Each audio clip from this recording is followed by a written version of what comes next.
దేశంలో 24 లక్షల మంది విద్యార్థుల జీవితాలు జవాదమాన్ని అని చెప్తా ఉన్నా.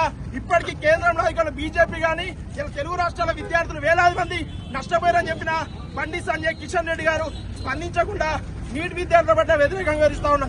మీకు 5 ఏళ్ల పదవుల సంబరాలు కావాలన్నా లేదా విద్యార్థుల 60 ఏళ్ల ఉజ్వల భవిష్యత్తు కావాలని చెప్పి బండి సంజయ్ కిషన్ రెడ్డి గారు ప్రశ్నిస్తా ఉన్నాం. వెంటనే మీరు నీట్ విద్యార్థుల సమస్యపై మాట్లాడబోతే ఇలా అడ్డుకున్నాం, మళ్ళీ పార్లమెంట్ సమావేశం కూడా అడ్డుకుంటామని హెచ్చరిస్తాం. అసలైన తొలి వెలుగు. ఫాలో వాట్సాప్ @తొలి వెలుగు official.